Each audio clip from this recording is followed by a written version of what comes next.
en vivo y ahí aparece el señor Jan Vidal, actor, adaptador también ahora de la novela, ahora no, porque la novela es un reestreno, han pasado 5 años de la novela Casas Muertas, de Miguel Otero Silva. Jan, buenos días, bienvenido. Hola, muchas gracias por invitarme a tu programa.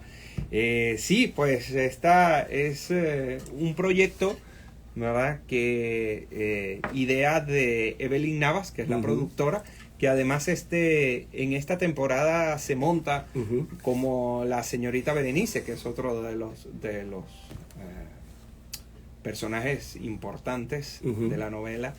Y bueno, esto comenzó hace 5 años exactamente y vuelve a escena porque es muy importante esta obra, una novela que permanece muy vigente y le habla mucho al país, ¿verdad? Y de cosas que han sucedido, que pueden suceder y sí, que pasan, de ¿no? nosotros mismos, ¿no? Es importante, como dices tú, también para la generación de ahora, para los jóvenes, que sepan qué ha sido, ¿no? de nosotros en el transcurso de todo, de la historia.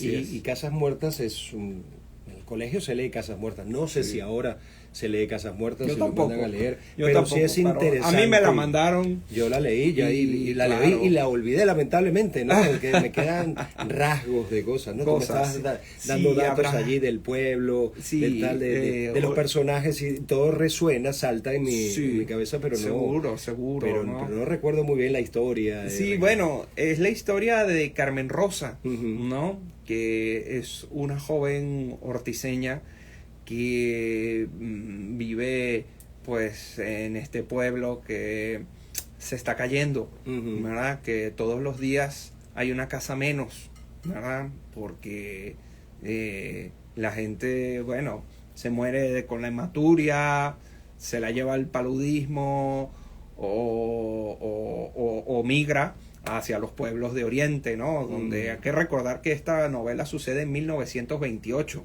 1928 para el país fue un hito muy importante, ¿no? Porque además se salieron los estudiantes de la Universidad Central a protestar contra el general Gómez. Y estos personajes, aunque los estudiantes aparecen en la novela, en mi versión no aparecen, en mi versión son mencionados, pasan por el pueblo de Ortiz, ¿no? Directo hacia Palenque, ¿no? Que era como una especie de campo de concentración, ¿no? Donde los...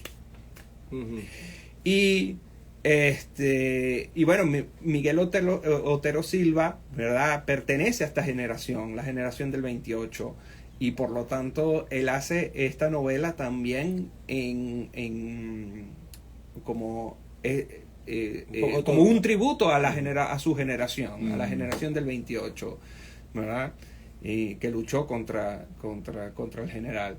Y por supuesto, otras cosas. Bueno, tú sabes que la otra vez estaba viendo un documental sobre la novela, sobre Casas Muertas, y dicen una cosa muy interesante, porque hay una parte donde están ahí estos estudiantes ahí pasando por Ortiz. Y hay un llanero que le regala un sombrero y eso él lo pone en la novela, ¿no? Como que a uno de los estudiantes, ¿verdad? Sebastián, que es digamos el héroe de la historia, ¿no? No el protagonista, sino el héroe, el galán, la contrafigura. El hombre del que Carmen Rosa se enamora profundamente, ¿no? Y después después él se va con Arévalo Cedeño, ¿no? Que es un revolucionario que andaba alzado por los llanos, ¿no? Y entonces entonces le regala un sombrero y resulta que ese es él, es Miguel Otero. Ajá, ¿no? Está ahí retratado. sí, pero eso está encubierto, eso lo sabe uno investigando, no leyendo la novela. ¿Cómo es eso de, tú eres el adaptador, has hecho la adaptación del guión, ¿cómo es eso de adaptar una novela es un reto compleja, ¿no? Es un reto, ¿no? Porque tienes que dejar cosas que son importantes, tienes que dejar afuera lo mejor. Claro, por supuesto, primero eso, es saber qué poner y qué no, qué dejar y qué meter, qué personajes entran a la versión y cuáles se quedan fuera. Algunos se quedan fuera. Claro, algunos se quedan fuera, por supuesto, ¿no? Por ejemplo, y además también concientizar, porque yo lo primero que hice fue leer la versión del rajatabla, porque Carlos Fraga a finales de los 80 hizo la versión de Casas Muertas para el rajatabla, y entonces yo quería que esta versión fuese distinta, que no tuviese nada que ver. Entonces lo primero que hice fue leer esa versión, que me la consiguió Evelyn, la productora, para ver, ¿no? Y por ejemplo, una de las cosas que noté es que el personaje Feliciano no está. Y entonces yo dije, yo voy a meter ese personaje en mi versión va a estar, ¿no? Por ejemplo, que Feliciano, ¿quién es Feliciano? Bueno, en la novela Feliciano es el que lleva a Sebastián a la guerrilla, ¿no? A alzarse, ¿no? Y eso es todo, ¿no? Es solo un capítulo donde aparece él y no aparece más. Y entonces yo dije, bueno, tal vez debería... Entonces yo empecé a mezclar. En el 87 me están diciendo por aquí, exacto. Fue en el 87 que el rajatabla hizo Casas Muertas. Okay. Y entonces yo empecé a mezclar a Feliciano con otros personajes, ¿no? Entonces, entonces Feliciano también está dentro de el primo de Sebastián, ¿no? Que es el que acompaña a Sebastián en la gallera, a apostar en la gallera contra el general con el coronel Cubillos. Después está también en Feliciano está Panchito, que se casa con Marta, que es la hermana de Carmen Rosa. Después también en Feliciano también está el negro Güere, ¿no? Que es un trinitario que se cree que habla todos los idiomas, ¿no? Y es muy gracioso, ¿no? Porque entonces siempre anda machucando todos los idiomas. ¿Está en tu adaptación? No está. Está dentro de Feliciano, ¿verdad? O sea, yo mezclé a todos los personajes en estos personajes de Feliciano. Después está Pericote, que tampoco está en mi versión, sino que otra vez en Feliciano. Que Pericote es como una especie de Simón Díaz. Es como músico del pueblo que de repente saca una tonada así, ¿verdad? Y es un tipo maravilloso, ¿sabes? Que tiene mucha chispa. Sí, una chispa, ¿no? Claro, aquí yo no lo hice músico, sino que lo hice poeta. Es el poeta del pueblo, ¿no? Y bueno, y que después cae en desgracia con el coronel Cubillos. No voy a adelantar más porque puedo hacer mucho spoiler. Está bien, de todas maneras, pero la gente, yo sospecho que la gente que va a ver, que va al teatro y va a ver este tipo de montajes de obras como Casas Muertas, no son los más jóvenes, claro, sino ya creo que todos los que vamos a ver Casas Muertas ya lo leímos por lo menos alguna vez en el colegio, seguro, más o menos la historia, ¿no? Sí. Tampoco hay problema con el tema del spoiler, que el spoiler, por cierto, el término fue desechado por la Real Academia. Ah, sí. No sabía. Ahora no recuerdo cuál es el que queda, pero sí fue desechado, ¿no? Bueno. El otro día hay una sección aquí en el programa que se llama Te lo juro por la RAE.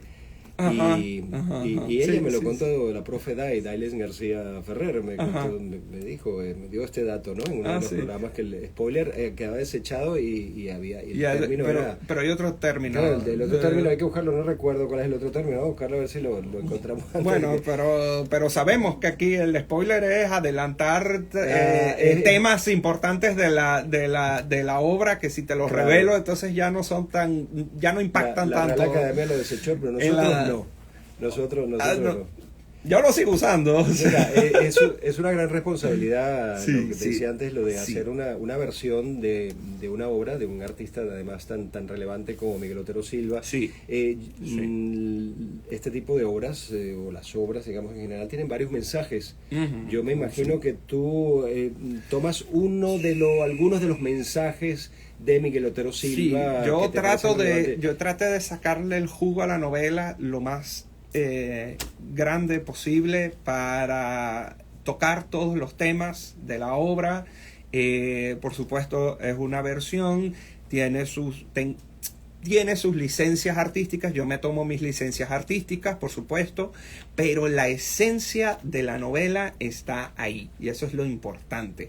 Y no solo eso, sino que es una producción donde es una gran producción, ¿verdad? Un esfuerzo muy grande, y yo creo que en estos tiempos, pues, que el país necesita talento, necesita este tipo de espectáculos donde se ve un esfuerzo importante, un talento y eso, de hacer las cosas bien. Muy bien. ¿Verdad? Te hago un inciso. Spoiler, ahora es Destripe. Destripe. Destripe. Destripe. Así que Ay, no hagas qué feo destripe. suena. No hagas Destripe. Oye, ¿qué te parece? No la he visto, no sé si tú la has visto, es simplemente una opinión así, digamos, a vuelo de pájaro de los 100 años de soledad en película que se debe estar revolviendo. Gabo. No la vi. No, yo No la he tampoco la he visto, visto. no la he Pero visto. ¿Qué te parece el tema de Bueno, que ha saltado ahí a la palestra? bueno, mi papá sí la vio y él dice que le pareció vacua, vacía, de mucho, muy bonita, muy de producción, pero que se salta como la esencia, lo importante, el fondo. ¿Pero qué te parece esto que la han Pero yo no publicado? la he visto, no yo me tampoco la he preguntes visto. a mí porque yo no la he visto, no te pregunto puedo dar de una la- opinión de algo que no he visto. No te pregunto de la película o de la serie en sí, sino te pregunto el tema de haber publicado, de haber hecho una versión cinematográfica Bueno, tras la muerte de Gabriel García Márquez, que no quería, ¿no? Eso en película, no quería, ¿no? Mm. Bueno, no sé. Bueno, un tema polémico. Sí. Bueno, Jan, estamos conversando con Jan Vidal sobre Casas Muertas. Señor. La obra va a estar ahora el 20... Sí, no, el 31 de enero y el 1 y 2 de febrero. Ok, El viernes 31 a las 7 de la noche en el Centro Cultural Chacao y el sábado y el domingo a las 5. No, las entradas las pueden conseguir en Liberty o en las mismas taquillas del teatro. Yo les recomiendo que mejor compren ahí mismo en las taquillas. Muy bien. Sí. Bueno. Creo que es mejor. Está bien. Ya, muchísimas gracias Bueno. por tu visita. Si quieres, acabas de decir, digamos, cuándo es y todo, pero si quieres invitar a la gente formalmente, vayan a verla. Bueno, Casas por Muertas. favor, vayan a verla. No se pueden perder esta versión de Casas Muertas que, bueno, como me dijo Elba Escobar cuando la vio, una obra comprometida con el país. Muy bien. Gracias, Jan. Un gusto conversar contigo. A ti. Bueno, vamos a cerrar aquí nuestro Instagram y nosotros, ¿qué tenemos ahí? Buena música venezolana, ¿no? Por cierto, allí. Vamos a cerrar primero nuestro Instagram. Empieza a sonar, ¿no? Allá